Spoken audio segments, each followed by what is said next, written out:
All right. We'll wait for, we're going to begin now. We're not going to wait for the afternoon shift to come in. So anyway, let me introduce myself.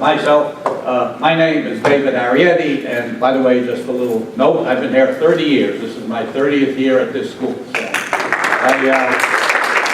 next year, we hope it'll be 31. Okay, also, speaking of schools, I teach at 3 schools: Columbia College of Chicago, Columbia College of Missouri, and Oakton. And just by chance, we have at least, well, thank you for the applause, but we have at least one representative from each of my schools here. How about that? That's right, we have that nice young lady, Glacier, that's right, as a note in Glacier.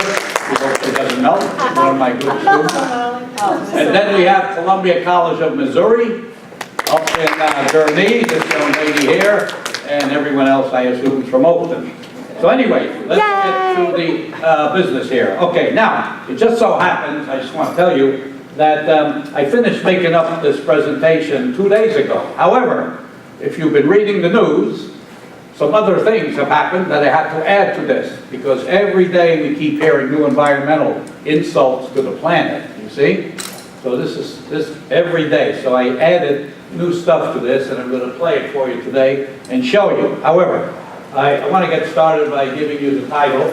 This is the flyer that I normally pass around. In fact, this is the one that I use a lot.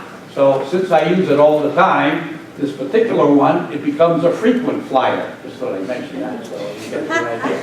All right, so today's title is that the environment and insanity and depravity. Now, what does that mean? Well, I explain a little bit of it there. It says we know that certain human activities are bad for the environment, but we do them anyway. And what are these activities and why do we do these? And I'm going to explain, and I'm telling you, I'm not going to let this pass. I'm kind of ticked off, as most of us are, especially the environmentalists, and I intend to raise a little hell here. Okay.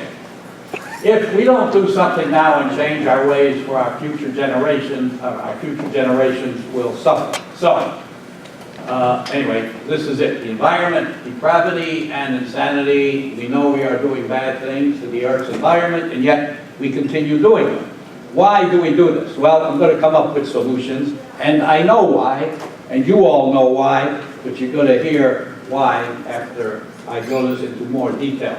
And I should mention that a lot of this has to do with the human psyche. Now, my father was a psychiatrist, so I know a little bit about the way people think, okay? And mental illness and all this, and this unfortunately plays into it. Anyway, the topics I'm going to discuss are a quick mention of the book, The March of Folly, which was written by a woman named Barbara Tuchman. I'll go into that. What Harlan Ellison said, and this guy was brilliant. He died, I think, relatively recently, and I'll go more into him in a few minutes. And then we're going to talk about the present climate disasters, and then this guy about Trump pulling out of the agreement, which now was, you can see, it was the dumbest thing to do, but we'll go into that later. And now, what does overpopulation have to do with air pollution? I'm going to show you part of a movie, the first couple minutes, that I'm sure nobody ever heard of, that was made in 1972, which shows you the air pollution we have and the population problem we have, and that was 46 years ago, and we didn't do anything about it. And the fact that movie was made 46 years ago and nothing's been done just shows you that the human race ain't too bright, to put it bluntly. Not using the electric car, we're going to show you that. Oil drilling. We shouldn't drill, we know it's bad, but I'm going to go into that. Fracking, I'm going to show you what's wrong with fracking. One little example, how would you like to turn on your kitchen sink? Let's say you have a lighted match, you want to put the water out. Well, you want to put the fire out. Instead of putting the fire out, you're igniting the whole house. From the faucet, you're going to see that too. So these are too ridiculous to make up. Then we have overfishing, which is leading to catastrophe. We know we're overfishing, we do it anyway. And then we have cancer-causing chemicals we allow. And so what I'm going to do is, after this, I'm going to go into reasons and solutions. Now, I'm not going to spend too much time on that because the reasons and solutions are relatively easy. But the problems we have quite involved. Okay, so let's see here. Begin over here. This woman, Barbara Touchman, wrote this book. It says this book is about the most compelling paradoxes of history. Policies contrary to their own interests. And this is exactly what we're doing. And she picked 4 special topics. The Trojans' decision to move the Greek horse into the city. That was obviously a mistake. You know, why would you want a big horse here? And you're bringing in a whole bunch of good stuff that you don't want. Then the Renaissance popes, the popes around the Renaissance time to address the factors that would lead to the Protestant Reformation in the early 16th century. Then you have England's policies relating to the American colonies under King George III, and the United States mishandling of the conflict in Vietnam. Now, those of us who grew up in the 60s realized that this war was for nothing, and now we're paying the price, that we don't want to go to any more wars. We lost over 50,000 Americans, and God knows how many millions of Vietnamese and other people were killed because of this. And anyway, we're still doing stuff like that if you've been reading the news, and we have all this genocide going on and wars in all these countries, especially Africa. It just never ends. So I wanted to show you this because my brother mentioned this. I told him I want to give this lecture, and so he mentioned that somebody wrote a book about some of these ideas, and I'm just making them for the environment. Now, Harlan Ellison said, this guy was a genius. He was a scientist and a writer. And what you're going to see next, you will all agree. I didn't make this up. I wish I did. He said, the 2 most abundant elements in the universe are hydrogen and stupidity. And if you've been, I didn't make this up, but this guy's brilliant, because if you've been seeing the way our politics are, I don't have to tell you about what's going on there, but he says it all. That's a good picture of him, and he's one of my people. I think he was in the 80s when he died. Oh, well, thanks for coming. Oh, I got friends all over the place. Thanks for coming. All right, then, so I want to read this from the Huffington Post. Now, today is the 10th. This came 3 days ago. This article says that the new UN climate report dims hope for averting catastrophic global warming, keeping temperatures from rising beyond the Paris Agreement's ambitious target, which will require unprecedented social changes. And we're seeing that now. I don't have to tell you who made a speech saying that this was pure baloney and it's a hoax and all this. Unfortunately, he's from the same city I am. But nevertheless, so we have this sobering new UN report that challenges Republican climate hawks, free market dogma, and scientists say that the market tweaks such as carbon tax alone cannot cut emissions 45% in 12 years. There's another headline. And then let me show you this. Interesting. We have these golfers playing in the state of Washington. Look what's going on. This is an actual photo. They don't care. Hey, it's fire. What the hell? We still want to play golf. They're rolling to get burned up. Right. Isn't that ridiculous? This is absurd. This is a real photo. I didn't make this stuff up. And anyway, the actual photo. This is what's incredible. You see the actual fire. These guys, what the hell? We got to play golf. Anyway. All right. So, now, here it is. This is from today. And what I'm going to do is show you a quickie. Donald Trump cast doubt on new UN report that sounds the climate change alarm. Some reports are fabulous and some aren't so good, the president said. Okay, well, let's just see. What's going on now at the Panhandle? It is Hurricane Michael. Let's see what Michael... You just did a test on that. What's that? You just did a test on people's phones on that. Oh, you mean the alert? Yeah, I didn't get that because I had the wrong kind of phone. All right. There it is. Make that proper.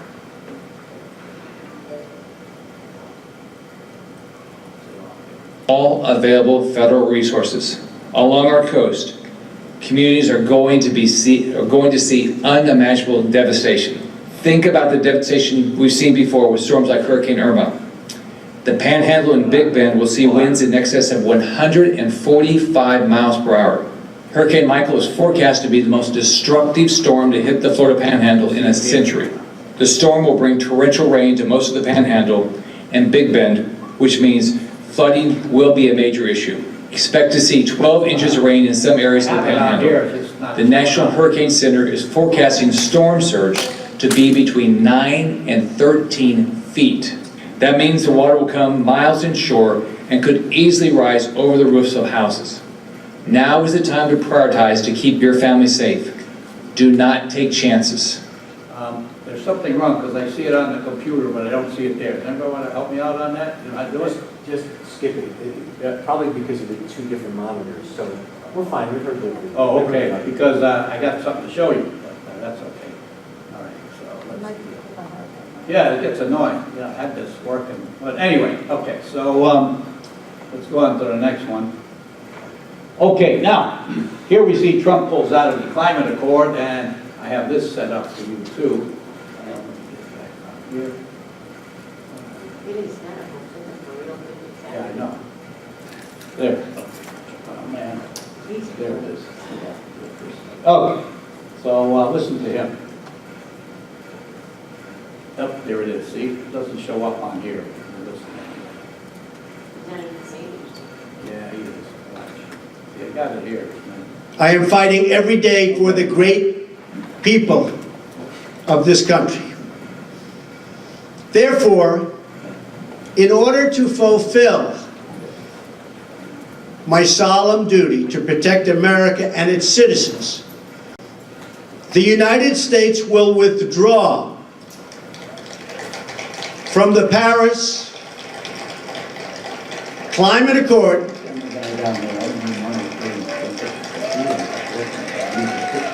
Thank you.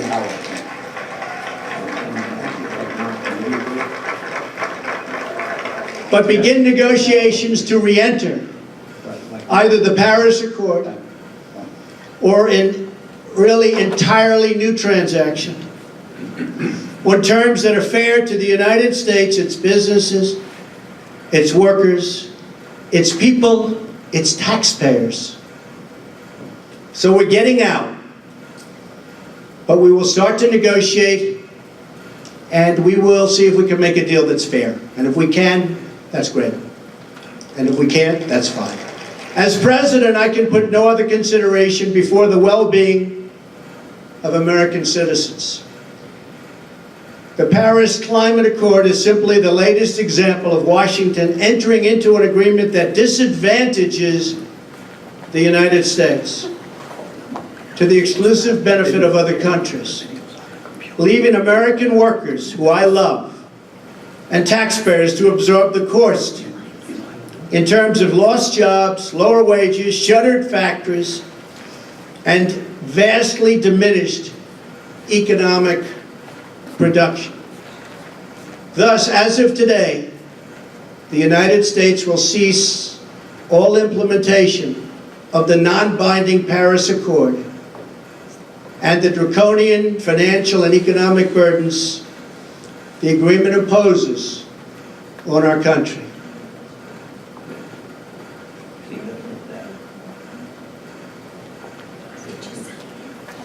I need the picture.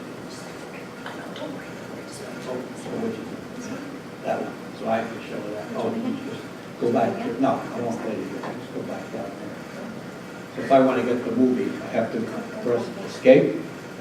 Oh, okay. Okay, that's all right. Thanks. Yeah, that was a problem. Yeah, that was a problem here. Okay, so let's continue now. Technology works when it works. Okay, there we go. Now, let's continue. So, I wanted to show you his picture. Oops. We know what he looks like. Answer the doorbell. We didn't want to hear him for next. There, you see it? That's right, he's a freaking moron. All right. Now, okay, so I had a lot of this. Okay, so we saw that, climate accord. Okay, now, look at these pictures. These are brilliant, okay? This comes from Germany, and that we can all read in English, and the world, das Ende, the end of the world, we're making him look like a meteor, which I think is brilliant. Now, I never curse in public, folks, but I think the next one here, look at that. This says Earth to Trump, you know, whatever, I'm not going to tell you what that says, but the fact they actually said it in German, they said it, okay? I don't think they like him too much. In fact, People aren't going to vote for him. right. So anyway, and this was all over the news, all over the world, and you get the idea. Now, the Paris Accord will undermine the U.S. economy and put us, the U.S., at a permanent disadvantage. Well, here's the problem. We think too much about money. It has nothing to do with money. You could be a trillionaire. If you're going to be dead with $1 trillion in the bank, what good is it, right? So if you have a few thousand in the bank and you're alive and well, isn't that more important? You see? Okay, so let's go next. And by the way, these are the effects now of climate change. This is actually in my book that I wrote called Prognosis Disaster, if anyone wants to see it. It's here. And I wrote that book in 2011, and this is one of the pages. And I go into every one of these disorders, okay? Again, this comes from my book. And these are just some of the problems that we deal with climate change. And I would wish guys like him would realize that these are real problems. And these you shouldn't take lightly. You have to take these very seriously. A threat magnifier, that's one of the biggest issues we have. Because the definition of a threat magnifier is when you have a threat, it just makes it worse. Let me give you a good example. The fires in California, okay? They're getting worse now. And more land is burning. Why? Because they have a drought. And of course, when it's drought, it's hot. When it's hot, things get dry, and all you need is one little spark, and boom, you get these major fires. That's just a good example. Also, the Maldives, I think, are going underwater, okay? And I want to point out to you that the reason why islands are going underwater is for two reasons. Number one, we have the ice caps are melting, but on the other hand, you have a physical process called thermal expansion, which means when things heat up, it expands, and that includes water.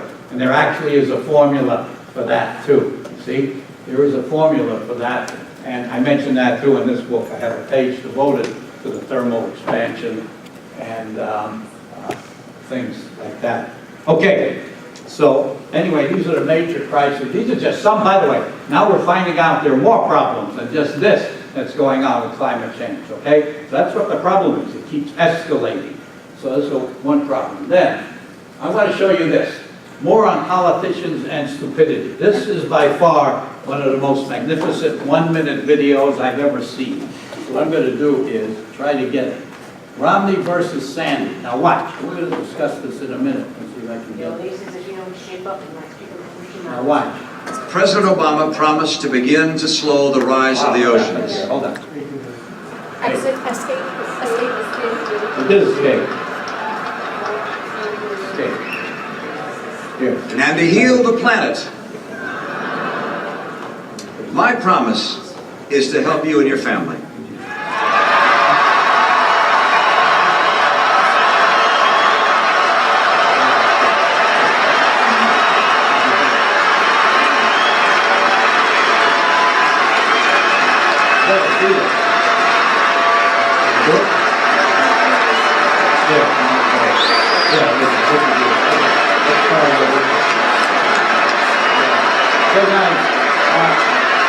Who's going to help me here? There's something with this, but you know, when you're trying to get stuff. President Obama promised to begin to slow the rise of the oceans. Watch. Everybody's laughing. You hear it? Ha, ha, ha. They laugh. You hear it? And to heal the planet, Oh, that's a joke. Heal the plane. Hear my it? promise is to help you and your family. Hey, here's the thing. What's the relationship? I don't know. If your family is under 10 feet of water, how are you going to get anything work done? It's kind of hard to work. You see the point? This is the point. Now watch. They're all applauding. Applauding. It's like they're applauding the end of the world. You see the smug face? Oh, look what he just said. Now they put this together with Hurricane Sandy. This is brilliant.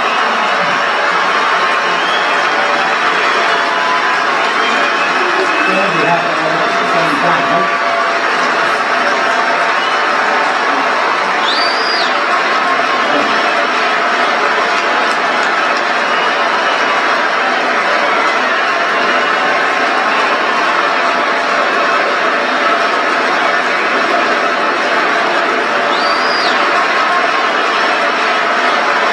Hear the applause?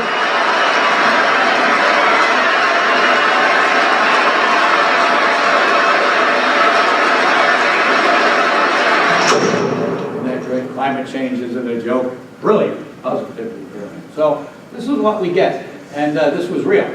I think I watched it. Okay, now let's go back to here, and I get the next one.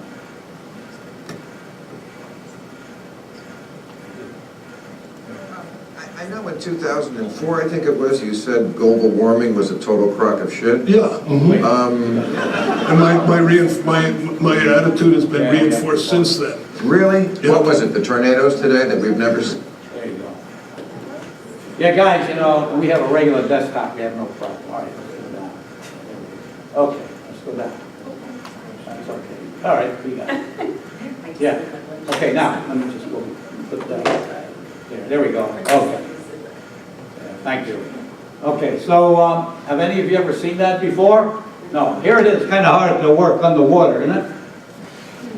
It's what you get. I'm telling you. All right. And now, this is some of the problem here where you see, we did get it. This is the flooding. It just happened in Hurricane Florence. I think we got this working. Whoops, we don't. All right, anyway, you see flooding. Now, what do you do in a case like this? Well, you devise furniture to withstand this. So here's the new type of furniture. Now couches are going to come with oars. So then you can handle the situation. You see it? Couches with oars, all right? And anyway, not a bad idea. All right. Now, let's talk about population problems. I'm a real fanatic about the population problem. And by the way, many people think, you know, it's a women's problem, but that's not the case. It's really a man's problem. Why is it a man's problem? Well, it's in the actual name. What's the name? Population. You can't have population unless you got a pop. But none of you ever thought of that, right? All right. So, now here we see a chart, and what comes next is really help me out. Where's that principal sheet, right?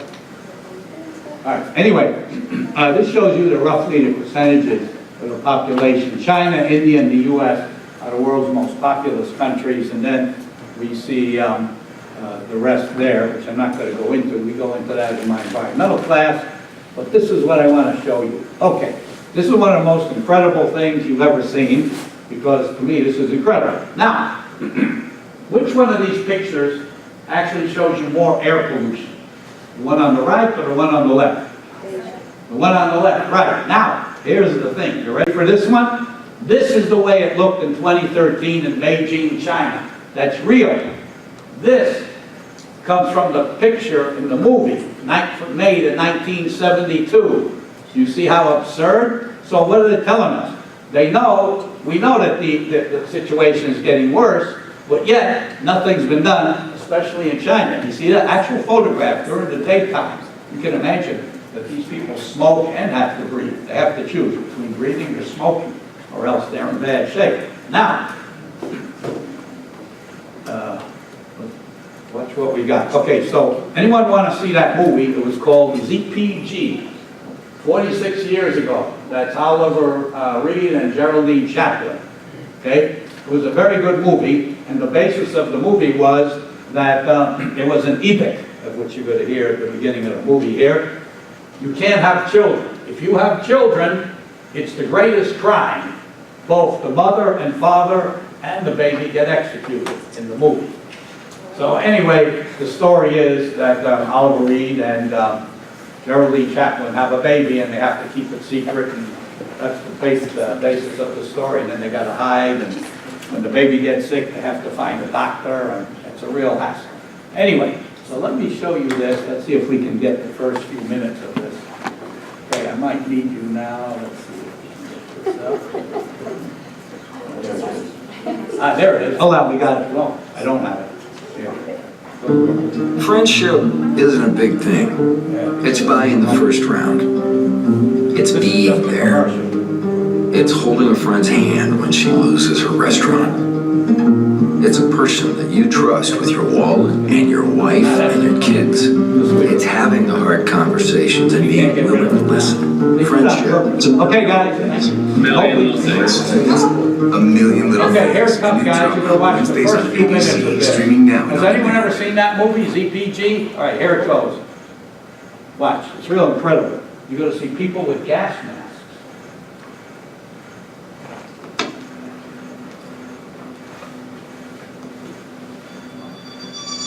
Attention, all citizens. Attention, all citizens. Stand by for an important announcement from the President of the Society. This announcement will bring you the result of the deliberations of the World Federation Council. With the gas masks. Attention, all citizens. How much time do I have? 6 seconds, sir. 5. My fellow citizens. 2. 1. My fellow citizens, it is with a heavy heart that I bring you the findings of the Council. After deliberating in continuous session for the last 4 months in unceasing efforts to find a solution to the devastating problem of overpopulation threatening to destroy what remains of our planet, the World Federation Council has considered and rejected all halfway measures advanced by the various regional scientific congresses. We have also rejected proposals for selective euthanasia and mass sterilization. Knowing the sacrifices that our decision will entail, the World Council has nevertheless reached a unanimous decision.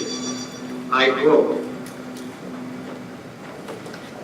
because it has been agreed by the nations of the world that the earth can no longer sustain a continuously increasing population, as of today, the 1st of January, we join with all other nations of the world in the following edict. Childbearing is herewith forbidden.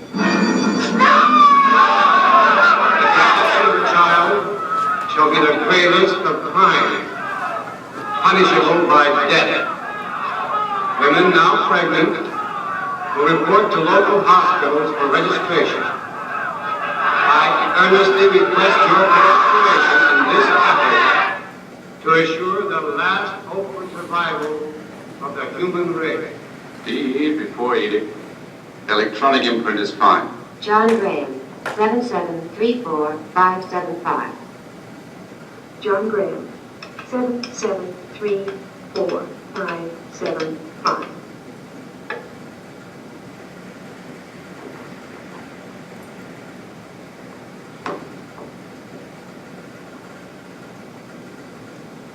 Handle it gently. You won't be seeing any more of these for 30 years. The next part's going to tell you what they do about having babies. You'll see what they use for babies. Welcome to Babyland. This is the first day of the rest of your lives, and only the beginning of the happiness we know awaits you. When the ever-open doors welcome you to Babyland, we promise you fulfillment. You come to us as a man and a woman. You're lead as a family, the proud parents of your own little boy or little girl. Today, your lives will change. There will be food and hours waiting on whatever you have in mind. A Babyland child is a happy child. Our children- After all, we've had 8 years to improve on the original model. At the time of the edict, they were hardly more than toys. But since then, what enormous progress we've made. They're all designed to be either playful or cranky. Real tears. Body temperature, 98.6. Except when illness strikes. They're designed to go through the whole range of childhood diseases. Nothing serious, just enough to keep mother constantly on her toes. She's darling. Don't you have a younger one? Sorry, we're out of infants. They just can't make them fast enough. Our trade-ins have been sluggish. Some mothers can't stand to see their little ones grow up. Come on, lady, make up your mind. I'm waiting here all day. Well, we'll take her. Do you have a name for her? We need a name so we can program her. Bonnie, after my mother.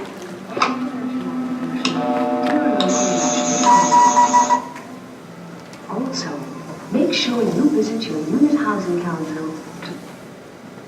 Okay, anyway, you get the idea. So, what do you think? By the way, you can all get this movie for free online. Okay. Yeah. Okay. Anybody wants to grow hair with flowers, then you can look at that. All right. All right. Let's see what I have here. Okay, let's continue. Hold on. We'll go down this way. Okay. Okay. Next, I want to show you the population here, and so. As we have seen, the population has grown here, okay? As you can see through the years, this is the years, this is the population. And our population now is about 7.5 billion. And there's a website, there are a couple of them, that show you every second how quick the population grows, okay? Now, let me go on to the next one. And now we're ready. This next picture, you should all be, what's the word? Disgusted with stupidity. There they are, the Duggars.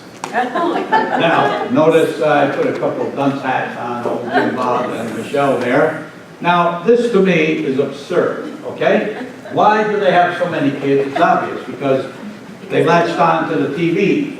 This used to be on the Learning Channel, and hey, reality TV. Now, this is somewhat of a joke, the whole concept. And if you look, this guy there, he's married, and of course his wife is pregnant, but the granddaddy of them all, I'm sure we heard, was this fellow here. Remember his name? Josh. Old Josh, yes sir, he got into trouble. So now, here's the story. When he was young, he got caught molesting his sisters and other girls, okay? So they covered it up. Finally, it was uncovered, and so all hell broke loose, and they decided to cancel the show. After they canceled the show, a lot of these girls were crying, the sisters, but okay, they canceled the show. Meanwhile, his wife, named Ann, she didn't care. So now Josh has his 5th kid, okay? And then here's another sister. She is pregnant there too. So here's the problem. I would bet that by the time all these kids are grown and have kids, old Jim Bob and Michelle are going to have over 100 grandkids. Now, I don't want to offend anybody, but according to me, that's 96 too many, okay? And by the way, if that's for me, tell them I'm not in. Okay. Anyway, maybe God agrees with me. See? All right, now, by the way, did you know that all these kids, they all have names beginning with the letter J? Are you aware of that? They're all J. Now, another thing that I don't know if you're aware of is the fact that they had the 20th kid, okay? The TV shows used to be called 17 and Counting, 18 and Counting, 19 and Counting. The last baby born was a girl named Jubilee, and she died shortly after birth. So, anyway, just thought I'd mention it. So this is really ridiculous that the TV, all they care about is money and ratings, and not about the common sense thing. And I'm really annoyed. I'm not hiding anything. I think there's no common sense here. They shouldn't have. Now, if they want to have so many kids, just adopt the rest of them, right? Adopt 2, and have 2 and adopt 18. See the point? That's where I'm coming from. That's the only thing that makes sense. The birth rate is dropping. Yes, well. It's slow in Japan, it's slow replacement. Yes, that's good, but don't forget, let me tell you this, in my environmental class, we teach this section of environmental science, and as both she knows, Saverna, and with Glacier. Glacier knows, they're in my class. We talked about total fertility rate. In Africa, it's over 6 kids, okay? And in Singapore is the least, 0.83. However, when you... It's dropping. Yes, it used to be. In fact, Paul has a point. But wait, that's still not enough, because we're still increasing. It used to be, we used to make 100 million babies a year. It dropped down to 80 million babies a year. Now, Italy used, despite their amorous relationships and all this, business, make love and all this stuff, they have one of the least. theirs is 0.02%. They used to have the least. In other words, if you did the calculation according to some books, it would take them 3,500 years to double the population. Others double the population in about 20 years or 18. So we have this problem. Now you might be right. However, in Europe, it's going down. The US, it's a little below 2. It's about 1 point, I think we said in class, 1.89. You see? In fact, there's an interesting story about that. By the way, you know what total fertility rate means? The average number of children a woman has during her reproductive lifetime. So here, I'll tell you a story about that. It's real interesting. I was walking down the street one day, you know, and I'm pretty friendly. So I see this couple and they have a kid with them. And, you know, I get to talking. I ask him what he does. He says he's a lawyer. And, you know, I tell him what I do. I teach and I work with asbestos, stuff like this. You know, I do the air monitoring. And I asked him, I says, and remember, the average was 1.89 kids. So I see him, I said, by the way, how many kids do you have? He says, I got the average. So I said, the average, that means 1.89. So I see you have one kid. Where's the other 0.89 kid? Oh, he's at home with them babysitter. All right. Anyway, now, all right, so let's get the idea. I'm real picky about this. Now, let's go into the next issue. I'm telling you, that I could be here all day, but I'm just going to show you some of these. Okay, let's talk about the electric car. And by the way, yes, I have an electric car. I bought my Nissan Leaf 2 years ago, this December 30th. And I plug it in the garage, and I only pay $20 extra a month. However, I can only go local because I can't get more than 60 or 70 miles per charge, which is fine with me because most of the time I drive local. So when I have to drive out to Gurnee or Crystal Lake to get to the other schools where I teach at, I use my Echo. I get over 40 miles a gallon, 40 plus, okay? And by the way, you are going to hear that I repeat myself in this class, and the answer is, why do I repeat myself? Because I drive an Echo. Just thought I'd share that with you. Okay, 2004. That don't make them anymore. Anyway, so if we look at this, the first electric car was built between those years, 1839. Now that was about 179 years ago, if the math is still the same as it used to be. And we wasted 179 years spewing out millions of tons of carbon dioxide when we could have had electric cars. Now, I'm going to explain something to you. We know that transportation is one of the biggest emitters of carbon dioxide. And I keep telling my class this, and now I want to explain something to you. I teach up at Gurnee.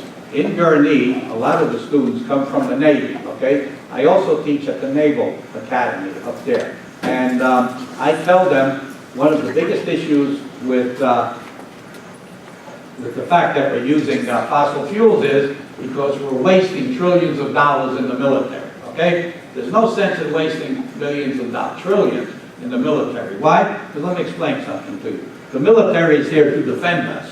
But if people are dying because they don't have health care, they're breathing in polluted air, they're not getting educated, they're not being defended. You understand? So all these trillions of dollars are just going down the drain. And meanwhile, and also the reason why it's doing that, because the oil companies love all that money so they can get more oil and build more cars and stuff that use oil and gas, okay? And I don't even want to mention nuclear, because that to me is a total disaster, and I don't have time for that today, but as far as I'm concerned, that should be totally out of the picture. Anyway, let me show you about the electric cars. Now, I have here this, and we show you, okay, how stupid are you? This is great, this is old Captain Picard, yeah. As a matter of fact, Mad Magazine did something here. Remember when it used to be with Shatner, William Shatner, to go boldly where no man has gone before? Well, the new one with Picard there, Patrick Stewart, we got to go boldly where no man has gone before. That came from Mad Magazine. I thought that was cool. Pretty clever. Yeah. Now. All right, now, I want to show you this movie, just the preview. Have any of you ever seen this movie, Who Killed the Electric Car? It's a brilliant movie. Now, let me tell you what it's about. And here's the problem. Again, This is how stupid we are. I keep saying it's stupid. I don't know if that's the right word. Let's put it this way, uninformed. Okay, the movie was based on the fact that in 1996, California had the EV. And EV stands for electric vehicle. Now, nobody ever heard of it. The only way you can get a hold of the EV is to rent it, okay? You couldn't buy it.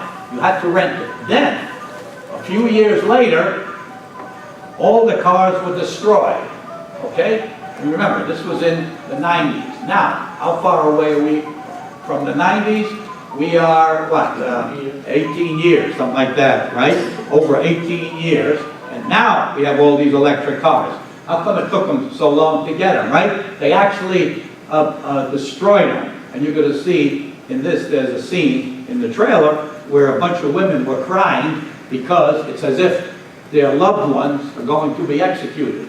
That's right, they were standing outside the gate of where they were holding the electric cars, and they were all going to the chop shop, so to speak, to be crushed. So I want to show you the previews. This is a trailer, and yes, you can get this free online. Just look for it. It's Who Killed the Electric Car. I saw it a number of years ago in Florida, sometime, I guess, maybe 10 years ago, something like that.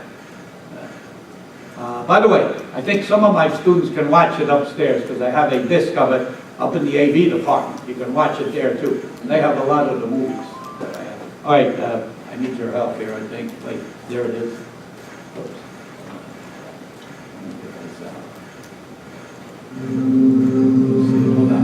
See it? No. Oh, here. There it is. See it? Yeah. Make it larger. Click on that bottom right square. That you can make full screen. Yeah, I got it. There you go. Got it? Yeah, thanks. Okay. Leslie. It's incredible.